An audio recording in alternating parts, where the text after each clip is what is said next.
भगवद गीता का 8वां अध्याय का शेष भाग हिंदी में भगवद गीता सुनाऊंगा। आप उसको ध्यानपूर्वक सुनें और इस चैनल को लाइक करें, सब्सक्राइब जरूर करें। क्या सभी को अंतकाल में जीवन भर अधिक चिंतन करते हुए भाव का ही स्मरण होता है? अधिकांश को तो ऐसा ही होता है, परंतु कहीं कहीं जड़ भरत के चित्त में हिरण के बच्चे की भावना की भांति मृत्यु समय के समीपवर्ती काल में किया हुआ अल्पकाल का चिंतन भी पुराने अभ्यास को दबाकर दृढ़ रूप में प्रकट हो जाता है और उसी का स्मरण करा देता है। तदाम भावित पद का अन्वय दूसरी प्रकार करके यदि यह अर्थ मान लिया जाए कि मनुष्य अंतकाल में जिस भी भाव का स्मरण करता हुआ शरीर को छोड़कर जाता है, निरंतर उसी भाव से भावित होते होते उसको ही प्राप्त हो जाता है, तो क्या हानि है? इसमें हानि की तो कोई बात ही नहीं है। इससे तो यह बात भी स्पष्ट हो जाती है कि मनुष्य मरने के साथ तुरंत ही अंतकाल में स्मरण किए हुए भाव को पूर्णतः प्राप्त नहीं होता। मरने के बाद स्वस्वरूप से अंतकरण में अंकित हुए उस भाव से भावित होता होता निश्चित समय पर ही उस भाव को पूर्णतः प्राप्त होता है। किसी मनुष्य का छायाचित्र फोटो लेते समय जिस क्षण फोटो चित्र खींचा जाता है, उसी क्षण में वह मनुष्य जिस प्रकार से स्थित होता है उसका वैसा ही चित्र उतर जाता है। उसी प्रकार अंतकाल में मनुष्य जैसा चिंतन करता है वैसे ही रूप का फोटो उसके अंतकरण में अंकित हो जाता है। उसके बाद फोटो की भांति अन्य सहकारी पदार्थों की सहायता पाकर उस भाव से भावित होता हुआ वह समय पर स्थूल रूप को प्राप्त हो जाता है। यह अंतकरण ही कैमरे का प्लेट है, उसमें होने वाला स्मरण ही प्रतिबिंब है और अन्य सूक्ष्म शरीर की प्राप्ति ही चित्र खींचता है। अतएव जैसे चित्र लेने वाला सबको सावधान करता है और उसकी बात न मानकर इधर उधर हिलने डुलने से चित्र बिगड़ जाता है, वैसी संपूर्ण प्राणियों का चित्र उतारने वाले भगवान मनुष्य को सावधान करते हैं कि तुम्हारा फोटो उतरने का समय अत्यंत समीप है। पता नहीं वह अंतिम क्षण कब आ जाए, इसीलिए तुम सावधान हो जाओ, नहीं तो चित्र बिगड़ जाएगा। यहाँ निरंतर परमात्मा के स्वरूप का चिंतन करना ही सावधान होना है और परमात्मा को छोड़कर अन्य किसी का चिंतन करना ही अपने चित्र को बिगाड़ना है। अंतकाल में जिसका स्मरण करते हुए मनुष्य मरता है उसी को प्राप्त होता है और अंतकाल में प्राय उसी भाव का स्मरण होता है जिसका जीवन में अधिक स्मरण किया जाता है। यह निर्णय हो जाने पर भगवत प्राप्ति चाहने वाले के लिए अंतकाल में भगवान का स्मरण रखना अत्यंत आवश्यक हो जाता है और अंतकाल अचानक ही कब आ जाए इसका कुछ पता नहीं है। अतएव अब भगवान निरंतर भजन करते हुए ही युद्ध करने के लिए अर्जुन को आदेश देते हैं। इसीलिए हे अर्जुन, तू सब समय में निरंतर मेरा स्मरण कर और युद्ध भी कर। इस प्रकार मुझको अर्पण किए हुए मन बुद्धि से युक्त होकर तू निसंदेह मुझको ही प्राप्त होगा। यहाँ तस्मात् पद का क्या अभिप्राय है? उपयुक्त 2 श्लोकों में कहे हुए अर्थ के साथ इस श्लोक का संबंध दिखलाने के लिए यहाँ तस्मात् पद का प्रयोग किया गया है। अभिप्राय यह है कि यह मनुष्य शरीर क्षणभंगुर है, काल का कुछ भी भरोसा नहीं है तथा जिसका अधिक चिंतन होता है वही भाव अंत में स्मरण होता है। यदि भगवान का स्मरण निरंतर नहीं होगा और विषय भोगों का स्मरण करते करते ही शरीर का वियोग हो जाएगा तो भगवत प्राप्ति का द्वार रूप यह मनुष्य जीवन व्यर्थ ही चला जाएगा। इसलिए निरंतर भगवान का स्मरण करना चाहिए। यहाँ भगवान ने जो अर्जुन को सब काल में अपना स्मरण करने के लिए कहा सो तो ठीक ही है, किंतु युद्ध करने के लिए कहने का क्या अभिप्राय है। अर्जुन क्षेत्र थे, धर्मानुसार उनको युद्ध का अवसर प्राप्त हो गया था।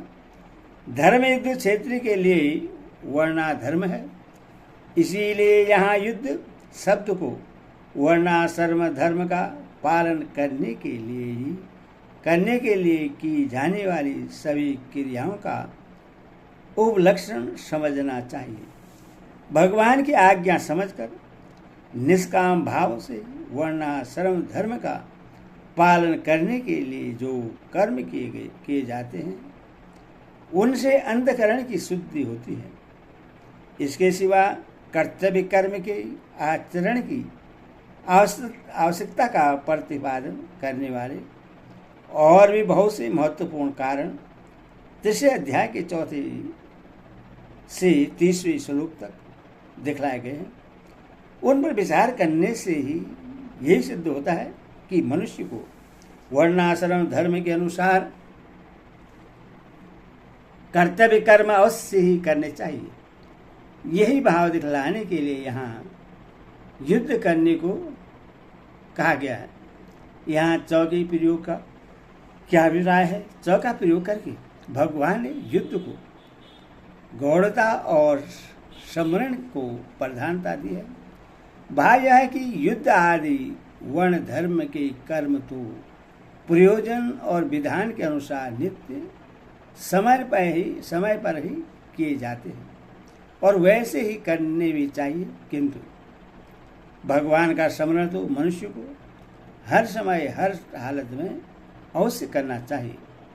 भगवान का निरंतर चिंतन और युद्ध आदि वर्ण धर्म के कर्म दोनों एक साथ कैसे हो सकते हैं साधुओं की भावना, रुचि और अधिकार के अनुसार इसकी भिन्न भिन्न युक्तियां हैं। जो भगवान के गुण और प्रभाव भली भांति जानने वाला अन्य प्रेमी भक्त है, जो संपूर्ण जगत को भगवान के द्वारा ही रचित और वास्तव में भगवान से अभिन्न तथा भगवान की क्रीड़ा स्थली समझता है, उससे प्रहलाद और गोपियों की भांति प्रत्येक परमाणु में भगवान के दर्शन प्रत्यक्ष की भांति होते रहते हैं। अतएव उसके लिए तो निरंतर भगवत स्मरण के साथ साथ अन्याय कर्म करते रहना बहुत आसान बात है तथा जिसका विषय भोगों में वैराग्य होकर भगवान में मुख्य प्रेम हो गया है, जो निष्काम भाव से केवल भगवान की आज्ञा समझकर भगवान के लिए ही वर्ण धर्म के अनुसार कर्म करते हैं, वह भी निरंतर भगवान का स्मरण करता हुआ अन्याय कर्म कर सकता है। जैसे अपने पैरों का ध्यान रखती हुई चींटी बांस पर चढ़कर अनेक प्रकार के खेल दिखलाती है, अथवा जैसे हैंडल पर पूरा ध्यान रखता हुआ मोटर ड्राइवर दूसरों से बातचीत करता है और विपत्ति से बचने के लिए रास्ते की ओर भी देखता रहता है, उसी प्रकार निरंतर भगवान का स्मरण करते हुए वर्णाश्रम के सब काम सुचारू रूप से हो सकते हैं। मन बुद्धि को भगवान में समर्पित कर देना क्या है। बुद्धि से भगवान के गुण, प्रभाव, स्वरूप, रहस्य और तत्व को समझकर परम श्रद्धा के साथ अटल निश्चय कर लेना और मन से अन्य श्रद्धा प्रेम पूर्वक गुण प्रभाव के सहित भगवान का निरंतर चिंतन करते रहना, यही मन बुद्धि को भगवान में समर्पित कर देना है। 6 अध्याय के अंत में भी मद गते नांतरात्मना पद से यही बात कही गई है। 5 श्लोकों में भगवान का चिंतन करते करते मरने वाले मनुष्य की गति का वर्णन करके अर्जुन 7वें प्रश्न का संक्षेप में उत्तर दिया गया। अब उसी प्रश्न का विस्तार पूर्वक उत्तर देने के लिए अभ्यास योग के द्वारा मन को वश में करके भगवान के अधियज्ञ रूप का अर्थात सगुण निराकार दिव्य अव्यक्त रूप का चिंतन करने वाले योगियों की अंतकालीन गति का 3 श्लोक द्वारा वर्णन करते हैं। हे पार्थ, यह नियम है कि परमेश्वर के ध्यान के अभ्यास रूप योग से युक्त दूसरी ओर न जानने वाले चित्त से निरंतर चिंतन करता हुआ मनुष्य परम प्रकाश स्वरूप दिव्य पुरुष को अर्थात परमेश्वर को ही प्राप्त होता है। यहाँ अभ्यास योग शब्द किसका वाचक है और चित्त का उससे अभ्यास योग से युक्त होना क्या है? यम नियम आसान प्राणायाम प्रत्याहार धारणा और ध्यान के अभ्यास का नाम अभ्यास योग है। ऐसे अभ्यास योग के द्वारा जो चित्त भली भांति बस में होकर निरंतर अभ्यास में ही लगा रहता है उससे अभ्यास योग युक्त कहते हैं। नान्यगामी कैसे चित्त को समझना चाहिए? जो चित्त किसी पदार्थ विशेष के चिंतन में लगा दिए जाने पर क्षण भर के लिए भी उसके चिंतन को छोड़कर दूसरी पदार्थ का चिंतन नहीं करता, जहाँ लगा है वही लगातार एकनिष्ठ होकर लगा रहता है, उस चित्त को